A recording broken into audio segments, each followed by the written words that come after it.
เมยสุงค่ะเมื่อในเป็นวันที่14เดือนธันวาคมปี2025เป็นวันอังคารในตอนในข่าวใส่หมอหอมได้ออนเอาพี่น้องค่ะมารับชมด้วยข่าวเงาเพศสภาวะโลงในคะเนาะตั้ง3ข่าวนะคะก้นวันข่าวในก็เป็นอันอกตกใจได้เตะตั้งแต่เกิดเป็นก้นมาในต้อนยามหันเปิงเป็นจึงในเซปอกนะคะเนาะเฮาคากว่ารับถอมด้วยเป็นตีเป็นตอนค่ะเนาะมื้อวันที่13เดือนธันวาคมปี2025ได้มีข่าวเงาออกมาว่า เลยเกิดขึ้นเปิงเป็นลมแรงหลงงงจ้างพัดเข้าในปื้นตีเอิงปริ้งจะเว้งบางป่อใจตอนสมุทรปราการเฮ็ดให้เฮิรนเยก้นวันก้นเมืองลูกก่อยกว่าเป็นละลายหลังเนี่ยค่ะลมในมันแห้งหนาป่นตีแลเฮ็ดให้หลังคาในมันเปิดมันกวักมันปิวยอก้อยมกาอันเป็นโคของเคิงใจโคตื้อแหละจังไหนคะนะอันนี้ก็ปิวลงกว่าเซงเฮ็ดให้ค่ะ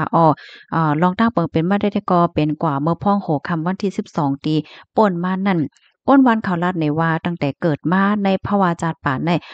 ต้นยามหันยามยาเพศสภาวะหลงงงจังจึงในมาสีปอกลีโกเตะๆว่าค่ะลมมันในมันแห้งน่ะค่ะนะเลอเสว่าเอาหลังคามันกวักมันปิวก้วยมก้าค่ะเนาะยังพัดเอาเฮิรนในก๋อยกว่าอ่าเป็นลังจังไหนลูกกวานเหย้าเฮ็ดจังไหนค่ะ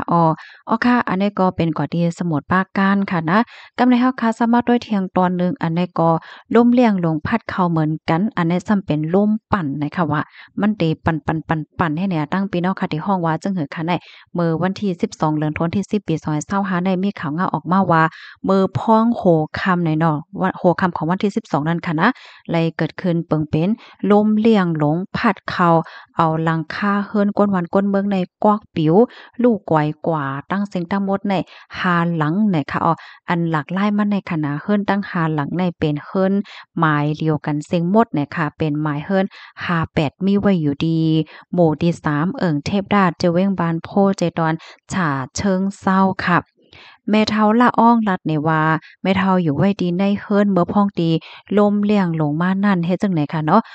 ก็ถามว่ามันเตแห้งบ่ทันได้นั่นค่ะนะอยู่ๆก็ลมเลี่ยงลงในพัดลงเข้ามาเฮ็ดให้หลังคาในปิวกว่าจอม สายลมเฮ็ดจังไหนแม่เฒ่าต้อนยามหันเปิงเป็นจังไหนมาเสปอกแค่ไหนคะก้อยกะว่าแม่เฒ่าได้ก็โกเนี่ยค่ะว่าก็เปอยุ่มยำว่าหลงปอป้านที่อันแม่เฒ่าห้อยคอไว้นั่นไหนเตจ้อมก้มจ้อมผมเพิ่นแม่เฒ่าป้อยอก็เจ้าโผแม่เฒ่าอันรู้สึกสาใจกว่าเย้านั่นเนี่ยก็เตจ้อมก้มจ้อมผมเปิ้นแม่เฒ่าเหมือนกันย้อนเปาว่าแคบหางเจ้าโผแม่เฒ่าเนี่ยก็ไลปิวกว่าจ้อมลมนั่นน่ะเนาะ กำนั้นแหละแม่เฒ่าเนี่ยก็ยุ่มยำว่าเจ้าโผแม่เฒ่าอันลูหายตายกว่านั้นแต่จ้อมก้มจ้อมห่มอยู่เฮ็ดจั่งไหนเนี่ยค่ะเนาะเป็นส่ำว่าเจ้าโผได้สิ่งสาใจกว่าหึงเย้าว่าในเสตาก็ยุ่มยำว่ายังตึกไม่อกไม่ใจจ้อมแม่เฒ่าแลจ้อมก้มจ้อมห่มปันแม่เฒ่าอยู่ตาเซให้แม่เฒ่าได้ก็ยุ่มยำจั่งหนังในเนี่ยค่ะคอมเมนต์ตอนในค่ะเลยคอมเมนต์ตอน2ตอนในค่ะเลยเป็นมาที่ห้องการข่าวสดเนี่ยค่ะเนาะ ถ่อมด้วยข่าวเงาลองเพศสภาวะก็ลิโกมากูมือกูวันเหย้าหน่อยค่ะเนาะอันไรดีเฮาค่ะทางเสมันก็เป็นมาให้ไหนน่ะพี่น้องเฮาค่ะยังไปเหย้าในค่ะเนาะมาด้วยแทงตอนหนึ่งอะโลพี่น้องค่ะด้วยดีในแคบหางในค่ะนะปิวปันในแต่เป็นใจเปกข้อเหย้าในค่ะอันนี้ก็เป็นล่มเลี่ยงโลงค่ะพัดเข้าฮาวย่ำโคของก้นวันก้นเมืองอันเป็นซุ่มซ่วงและจังไหนในปิวขึ้นเหนือกลางฮาวเหนือสูงจังหนังเฮาหันติในแคบหางในเหย้าเนี่ยค่ะเมื่อวันที่13เดือนธันวาคมที่10ปี2025อันนี้จำเป็นที่เจดอนชลบุรีค่ะนะอยู่ๆเนี่ยก็ล่มเลี่ยงลงในพัดเข้ามาฮาวแห้งน่ะในเอาโคของในปิวกว่าเสียงหมดเนี่ยค่ะล่มเลี่ยงลงจังหนังใน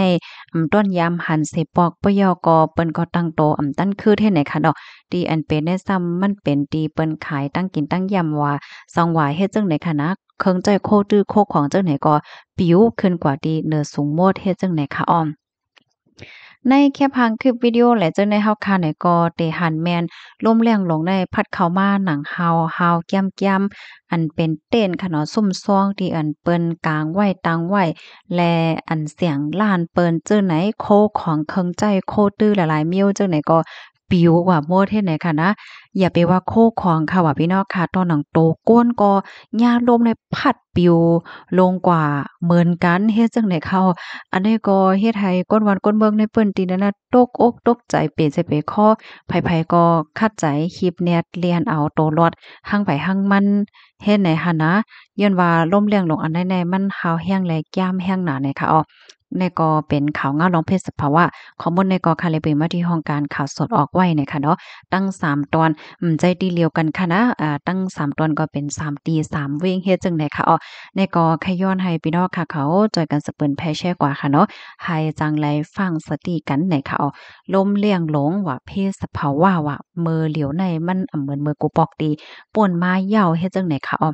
ป้อว่าฝ่ายฟิงฟ้าราศีเขาเปิ้นออกมาเปิ้นพาปันฟ้างว่ามื้อนั้นมื้อในฝนลงได้มาลมลงได้เข้าน่ะได้ก็โหลแลฟ้างไว้เหย้าเฮ็ดจังได๋ค่ะนะมังก้อมังก้นค่ะเนาะเปิ้นก็ห่างแฮนเครื่องใจโคตื้อหลายเจอหลายเปิง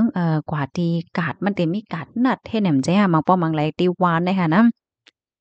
การหางแฮ้นกว่าเป็นเต้เป็นว่าในหญ้าล้มเลียงลงมาพาดเอาก็ก๋อยกว่าเสียงหมดยำหมดปิวหมดจังไหนเนี่ยค่ะอ๋อลองตั้งที่อันเฮ็ดให้สภาวะสิ่งแวดล้อมแรงหลายมาแฮ่งหนาในได้ก่อจังหนังที่เฮาคาคู่กันไหนค่ะเนาะมือเหลียวในอันตั้งฝ่ายปักดาดด้วยสภาวะสิ่งแวดล้อมเขาในเปิ้นก็ไล่หาข้อมูลเหี่ยวก็ค้นคว้าออกมาว่าก็เปว่ามนุษย์สากลเฮาคาอันเฮ็ดตีสภาวะในก็มันก็ย่ามเหมือนกันเนี่ยเนาะเหมือนจังหนังว่า แดบโดนไม้ย่าปาดเถินเนาะคดเงินคดคำคดหลายเจอหลายเปิงปยกอ่าใจตื้อโหลดกาและเจ้าในนำหนักค่ะลูกเนาะหลายตีหลายตั้งเนี่ยเปิ้นก็ใจตื้อโหลดค่ากันเพราะว่าใจตื้อโหลดกาว่าโครงการโรงงานว่าหลายสำหลายเปิงเจ้าไหนแน่มันก็ปล่อยออกมาคาร์บอนไดออกไซด์เฮ็ดเนี่ยเนาะมันไหนก็มันมีกล้องมันเตื้อเคิกต่อสภาวะสิ่งแวดล้อมเฮ็ดให้ลมเตื้อห่วยหางมาและเฮ็ดให้ มื้อเหลียวในลกลมฟ้าลงในมันก็เตื้อร้อนร้อนๆๆใหม่ๆมาเสร็จแล้วลอยน้ำแข็งก็แต่เจิมมาเพราะว่าเป็นเพศสภาวะลมแรงลงเขาเนี่ยก็มันก็เตื้อเฮิรนเตื้อเย่เตื้อการใจตื้อเพราะว่าจะปานก้นเมืองกำเหลียวย้อนเพราะว่าต้นไม้เนี่ยมันถูกย้ายเฮ็ดให้กว่าน้ำหนาเหย้าต้นไม้เนี่ยมันมีพรดีน้ำหนักค่ะนะเพราะว่ามีต้นไม้นำๆเนี่ยจึงลมแรงลงมาก็มันก็เตรียมบ่แรงกะเหิอก็เพราะว่าต้นไม้หลงมันเฮ็ดอันไว้หักมันแหละจังไหนก็มันก็ยึดเหนี่ยวแน่นไว้ หนังลีนเมืองในคะเนาะนำโทมอะเลนกวนปังบ่กูปองเนี่ยมันพอหาวแก้มเนาะบ่แล้วได้ก็แก้มหน้าเหย้าหน่อยค่ะย้อนให้กูก็อยู่หลีรอดเพ่กันคณะจองหลีโกค่ะพี่น้องค่ะอ๋อค่ะไม่ส่งกูก็กูก้อนค่ะ